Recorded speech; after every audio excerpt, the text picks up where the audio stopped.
आदाब, अब तक समाचार में स्वागत है आपका। अहमदाबाद के मकतमपुरा वार्ड में 2021 में 4 उम्मीदवारों में से 3 उम्मीदवार AIMIM के जीत कर आए थे और ये वो समय था जब 2021 में गुजरात में AIMIM पार्टी का प्रवेश हुआ था और ऐसे वक्त पर सरखेज वार्ड में जो है उम्मीदवार नहीं उतार पाए थे। अब जाके जो है सरखेज वार्ड में एक उम्मीदवार मिले हैं, फ़खरुन्निसा सैयद, जो सरखेज वार्ड के इलाकों की काम को देखना चाहती हैं, जो सरखेज वार्ड के इलाकों में जो लोग रहते हैं उनकी पीड़ा को समझना चाहते हैं। जिस तरह से सरखेज वार्ड के रहवासियों की अगर हम बात करें तो वो लोग मायूस से हो गए थे। उस वक्त था 2021 का जब 4 पैनल में से जो है 3 लोग AIMIM के जीत कर आए थे और मकतमपुरा का विकास, सरखेज के लोग जब मकतमपुरा जुहापुरा से गुजरते थे तब उस विकास को देखकर वो ये समझते थे कि हम लोग यतीम से हो गए हैं, क्योंकि ऐसे समय पर उनके इलाकों में भारतीय जनता पार्टी के 4 उम्मीदवार जीत कर आए थे, कभी उन्होंने अपने इलाकों के चक्कर नहीं काटे थे। अहमदाबाद के जो है ये सरखेज वार्ड के इलाके के साथ साथ मकतमपुरा वार्ड, जुहापुरा सरखेज एक ऐसा इलाका है जहाँ पर 2 वार्डों को अलग अलग हिस्सों में बांटा गया है। सरखेज वार्ड में कुछ हिस्सा फतेहवाड़ी का भी आता है, जहाँ पर RCC, अहद स्पोर्ट्स क्लब, सफ़ान पार्क, आप यकीन मानिएगा कि जब जब बारिश आता था तब वो लोग जो हैं अपने घरों में कैद से होते थे, बंद रह जाते थे।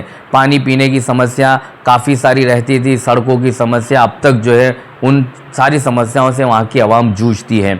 ऐसे समय पर साबिर काबलीवाला ने सरखेज वार्ड की पीड़ा समझते हुए गुजरात प्रदेश अध्यक्ष ने एक महिला उम्मीदवार पर भरोसा किया, जो फ़खरुन्निसा सैयद हमारे साथ मौजूद है, हम उनसे बात करते हैं। और खुशी की बात यह है कि सरखेज वार्ड के लिए लोकल उम्मीदवार उन्हें मिले हैं जो इनके विस्तार की समस्याओं को, उनकी पीड़ा को जानते हैं। अब तक जो उम्मीदवार थे वो सरखेज में नहीं रहते थे, उन्हें ये पता ही नहीं था कि सरखेज वार्ड के रहवासी किन समस्याओं से जूझते हैं, किन तकलीफ़ों का सामना करते हैं। फ़खरुन्निसा बहन सामाजिक कार्यकर्ता रही हैं, लोगों के बीच लोगों की पीड़ा समझने के लिए वो हर हमेश लोगों के बीच में पहुँचते थे। सरखेज में जब भी बारिश होती थी तब फ़खरुन्निसा का ये दर्द रहता था कि कब बदलाव और तब्दीली सरखेज वार्ड में आएगी। एक वो समय आ गया है, वोटर्स को ये समझना है कि आज आखिरी दिन है, कल चुनाव का दिन है, तब्दीली लानी है, बदलाव लाना है। आपके 5 साल पहले आप लोगों ने जो समस्याओं का सामना करा उनसे छुटकारा पाना है, तो फिर आपको क्या करना है, कल सुबह जाके किसे अपने उम्मीदवार बनाना है वो आपके हाथ में है। सीधा हम फ़खरुन्निसा बहन से बात करते हैं। सरखेज वार्ड से आप पर भरोसा किया गुजरात AIMIM ने, साबिर काबलीवाला गुजरात अध्यक्ष ने भी। किस तरह से देखते हो आप यहाँ के लोकल उम्मीदवारों? सबसे जो है खुशी की बात यहाँ के सरखेज वार्ड के रहवासियों के लिए यही है, काफ़ी सारी समस्या आपने भी देखी, काफ़ी सारी तकलीफ़ों का सामना उन्हें भी करना पड़ता है। अस्सलाम वालेकुम, मैं फ़खरुन्निसा अजीमुद्दीन सैयद, मैं सरखेज वार्ड के 33 नंबर के वार्ड से उम्मीदवार हूँ MIM की। और मैंने देखा कि सरखेज वार्ड तो है ही परेशान, मगर जो फतेहवाड़ी का एरिया है जो सरखेज वार्ड में आता है वहाँ भी कई समस्या हैं, जैसे कि गटर, लाइन, पानी, और वहाँ कचरे की गाड़ियाँ नहीं आती। जब बारिश आता है तो लोगों के घरों में पानी घुस जाता है और वो ऐसा समझते हैं कि हम जैसे यतीम है, हमारा कोई है ही नहीं, जब तक कि वो लोग भी टैक्स भरते हैं, उनका हक है।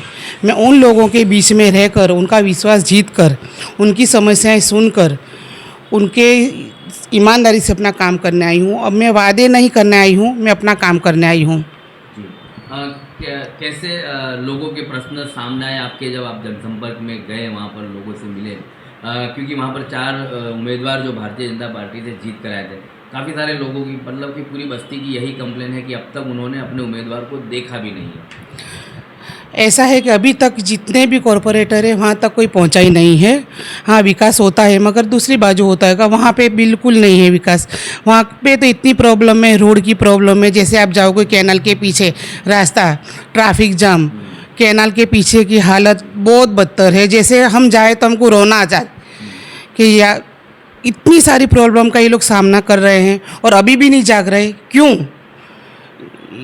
उसका रीज़न क्या है? क्या अभी भी जनता नहीं जागी तो कब जागेगी? अभी भी 5 साल आप नहीं जागे तो 5 साल आपको इसी में, यही दलदल में गुजारना पड़ेगा।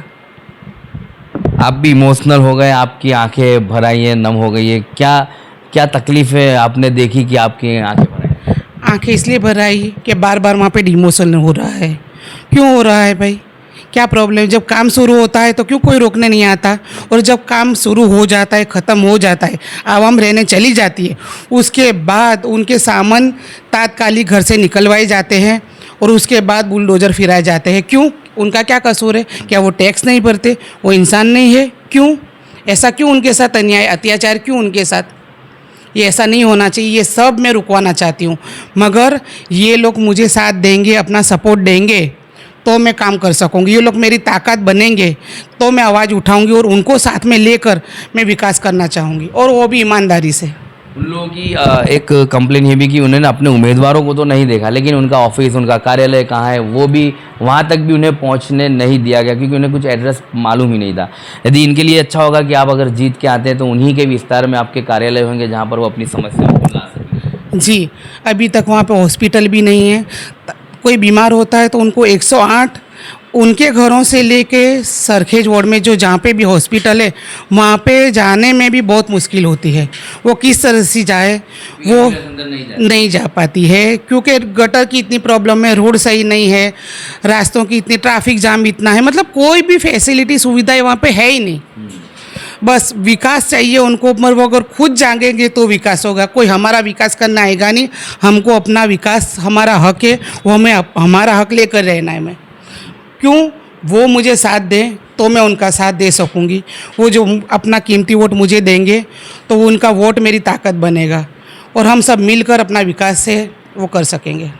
और ऐसे समय पर जो लोग कांग्रेस पर विश्वास कर रहे थे तो कांग्रेस से भी 2 उम्मीदवार जो है उन्होंने अपना नामांकन वापस खींच लिया, और कहीं ना कहीं ये भी कहा जा सकता है कि वोटर्स के साथ एक गद्दारी की उन्होंने, क्योंकि जब कांग्रेस उन पर भरोसा करती है, वोटर्स उन्हें अपने नुमाइंदे के तौर पर देखते हैं और एंड वक्त पे वो लोग जो है अपना नामांकन वापस खींचते हैं। अब उनके पास कोई समस्याओं का हल करने वाला रहा नहीं।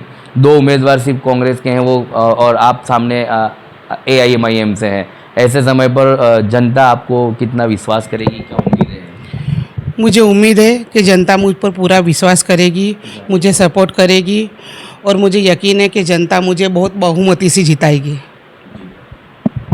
किस तरह का समर्थन रहा, लोगों से मिले, ऐसी कोई समस्या आपके सामने, कोई बड़ी समस्या सामने आई? क्योंकि वहाँ पर जो है लोग काफ़ी पीड़ित हैं, महिलाओं को इतनी गरीबी है, बेरोजगारी है कि अपने बच्चों को स्कूल तक नहीं पढ़ाने भेज सकती वो लोग। तो सरखेज वार्ड ही एक ऐसा है जहाँ पर सरकारी स्कूलों का भी काफ़ी, अगर मैं आई तो इंशाल्लाह स्कूलों का भी ये जो मामला है वो भी सॉल्यूशन आ जाएगा। इंशाल्लाह स्कूलें बनवाने की भी मैं कोशिश करूँगी। वहाँ पे हॉस्पिटल नहीं है, उसकी भी मैं मांग रखूँगी।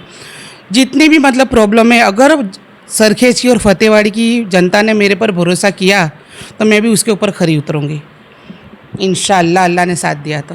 बहुत शुक्रिया हमसे बात करने के लिए थे फ़खरुन्निसा सैयद, जिन्होंने अपना नामांकन दर्ज किया है AIMIM से, और जो सरखेज वार्ड से अपनी उम्मीदवार के तौर पर लोगों के बीच में लोगों का काम करने उतरे हैं। लेकिन सरखेज वार्ड के लिए खुशखबरी ये है कि ये अपने ही आपके ही विस्तार की लोकल उम्मीदवार हैं। अब तक जो है आप जो है अपनी समस्याओं के लिए या इमरजेंसी में 108 पर कॉल लगाते थे, आपको 108 पर अब कॉल नहीं करना है, सिर्फ सुबह उठकर 8 नंबर का बटन दबाना है और आपको काम 108 से फास्ट मिल सकता है। ऐसे उम्मीदवार जब आपको मिलते हैं तो आप अपना 5 साल का जो कार्यकाल आपने जो पिछले दिनों में देखा, भारतीय जनता पार्टी के नुमाइंदे आपके वोट तो लेकर गए लेकिन आपकी समस्याओं में खड़े नहीं रहे, आपकी समस्याओं को सुना नहीं। जब आप उनके जो है दफ्तरों पर जाते थे तो वहाँ आपसे मुलाकात भी नहीं होती थी। फ़खरुन्निसा ने एक ये भी सैयद के तरफ से भी कहा गया कि एक कार्यालय अपने इलाके में ही खुलेगा जो सरखेज वार्ड की महिलाएं, बच्चे और वहाँ के रहवासी जो है उनकी समस्याओं को वहाँ तक पहुँचा सकते हैं। मतलब कि ये अच्छा मौका है। इस 5 साल को अगर आपने इस कल के दिन को आपने घुमाया और आपने अपने लोकल और जो है पसंदीदा उम्मीदवार को न चुना तो एक बड़ी गलती होगी। फिर 5 साल वैसे ही आपको यतीम रहना पड़ेगा, ना कोई आपको पूछने वाला होगा, ना कोई आपके विकास की बात करने वाला होगा। सैयद फ़खरुन्निसा वैसे भी सामाजिक आगेवान है, पहले भी आपके विस्तारों में बारिश और पानी की समस्याओं में आते रहे हैं, इसी तरह से हार के भी वो आएंगे। लेकिन काम अगर करना है तो इनको जिताना पड़ेगा। जब जीतेंगे तो सरकार में आपकी रजुआतें होगी, सरकार से जो बजट मिलेगा वही बजट आपके विस्तारों के इलाकों में विकास के लिए इस्तेमाल होगा।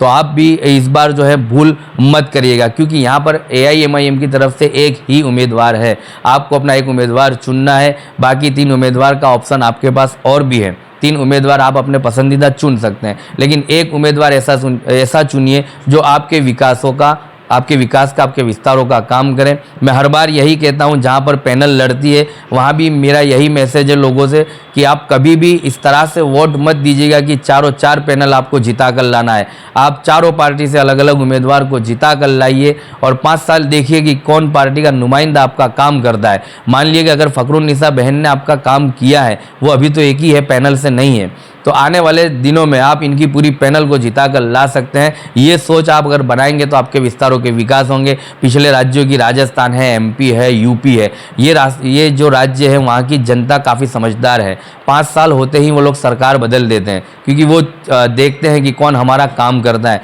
और यही होता है 5 सालों में सरकारें बदलती है तब जाके उनके विकासों के काम आगे बढ़ते हैं। इस बार भूल ना करिएगा, विकास के कामों को आपके आंगन में देखना चाहते हैं तो एक वोट जो है फ़खरुन्निसा सैयद को 8 नंबर दबाकर 108 का नंबर आप डिलीट कर दीजिए। सिर्फ 8 नंबर का बटन कल आप दबाइए और आपके विस्तार के विकासों को जो है उसका आगमन कीजिए, उसकी जो है वेलकम कीजिए।